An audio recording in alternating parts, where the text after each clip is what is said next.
দেখুন, বিরোধীরা এই পদক্ষেপগুলো নিয়েও একাধিক প্রশ্ন তুলছেন। প্রথমত, রাজ্য পুলিশের ভূমিকা নিয়ে কি করে নিরপেক্ষভাবে রাজ্য পুলিশই তদন্ত করবে।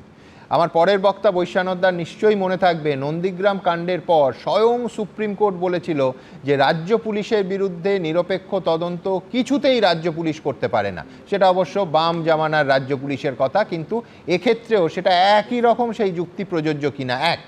দুই, যে 4 জন অফিসারকে নিয়ে এই সিট তৈরি হলো তার মধ্যে একজন হলেন ডিজি পদমর্যাদার অফিসার, 2 জন এডিজি র্যাঙ্কের অফিসার এবং 1 জন আইজি র্যাঙ্কের অফিসার।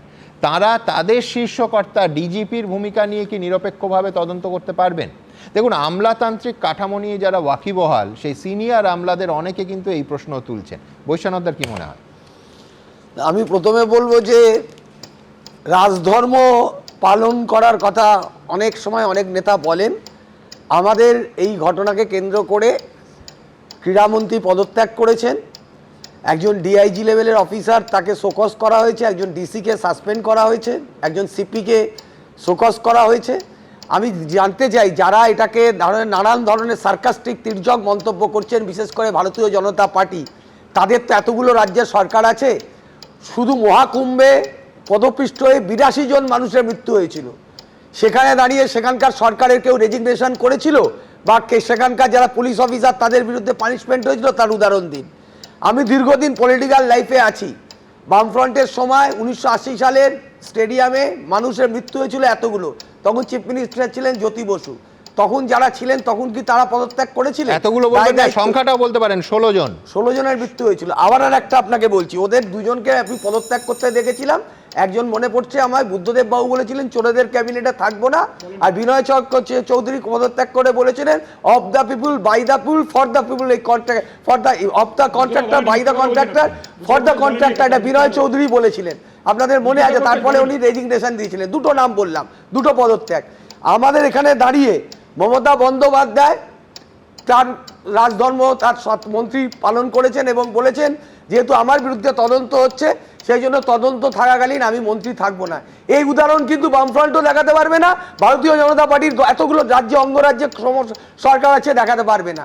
শুধুমাত্র কালিমা লিপ্ত করবার জন্য বাঙালি বিরোধী একটা দল ভারতীয় জনতা পার্টি বাংলাকে ছোট করার জন্য, হেয় করার জন্য নানান ধরনের খুঁজে বেড়াচ্ছে। আপনি বলুন তো, সেদিন খেলার মাঠে গেরুয়া পতাকা নিয়ে ঢোকার কোনো জাস্টিফিকেশন ছিল? যারা গেরুয়া পতাকা নিয়ে ওখানে জয় শ্রীরাম ধ্বনি দিল একটা ক্রীড়া অনুষ্ঠানে, একটা ফুটবল অনুষ্ঠানে, এর পেছনে বিজেপি এই যে ষড়যন্ত্র আছে এটা কি পরিষ্কার নয়? তৃণমূল কংগ্রেস পুলিশেরও ষড়যন্ত্র ছিল, নয়তো ওই বিরাট রড নিয়ে বৈশ্বনাথদা স্টেডিয়ামের প্লিজ স্টেডিয়ামের মধ্যে ঢুকতে কি করে? কথাগুলো বিরোধীরা তুলছে, আমি বলছি বিরোধীরা এই কথাগুলো বলছে, আপনি নিশ্চয়ই সেই কথাটাই বলছেন আমাকে। কিন্তু আমি বিরোধীদের কথা না, আপনি ফুটেজটা দেখলেই বুঝতে পারবেন প্রশ্নটা কোথায়। এই যে ভাঙচুরের ঘটনা, গেরুয়া পতাকা সবার আগে এবিপি আনন্দ দেখিয়েছে এবং সারা দিন দেখিয়েছে, অসুবিধা তাতে নয়, কিন্তু আমার প্রশ্ন হচ্ছে ওই বিরাট পতাকা দ্বন্দ্বটা ওইটা কি করে স্টেডিয়ামের মধ্যে পুলিশ অ্যালাউ করলো? তাই জন্যই তো আজকে সিপি কে শোকজ করা হয়েছে, ডিসি কে সাসপেন্ড করা হয়েছে, ডিআইজি লেভেল, ডিজি লেভেলের অফিসারকে শোকজ করা হয়েছে। লেফট ফ্রন্টের 34 বছরের গভর্নমেন্ট আপনি দেখিয়ে সবাই মিলাজুলা, বিজেপির অঙ্গরাজ্যে এতগুলো সরকার আছে যেখানে বিভিন্ন ধরনের ঘটনা ঘটছে, একের পর এক মানুষ, মহিলাদের অত্যাচার, খুন, জখম। মহাকুম্ভের নাম আমি স্পেসিফিক্যালি বলছি, 82 জন মারা গেছে সেখানে পদপিষ্ট হয়ে। সেখানকার চিফ মিনিস্টার, সেখানকার যারা মিনিস্টার, রেসপন্সিবল পার্সনের এগেইনস্টে কোনো পানিশমেন্টের খবর আপনি দেখাতে পেরেছেন? আমরা দেখাতে পারি, কারণ আমরা বলি আমরা মানুষের সামনে বিচার চাই, আমাদের সেই ট্রান্সপারেন্সি সাহস আছে এবং সেই কথা আমরা মানুষের সামনে তুলে ধরি। এই যে বারে বারে চেষ্টা হচ্ছে যে বাংলাকে এবং কি করে ছোট দেখানো যায়, আমাদেরকে খলনায়ক আমাদের দলকে বা আমাদেরকে করবার চেষ্টা করছে। আজকে যারা ভাঙচুর করলো, পতাকা হাতে জয় শ্রীরাম ধ্বনি দিল, সিসিটিভি ফুটেজ দেখে যাদের দেখা গেল তাদের বিরুদ্ধে পুলিশ ব্যবস্থা গ্রহণ করেছে। তারপরে যদি বিজেপি বলে আমরা এই ঘটনায় ছিলাম না, তাহলে কেউ বিশ্বাস করবে না। এবিপি আনন্দ, এগিয়ে থাকে, এগিয়ে রাখে।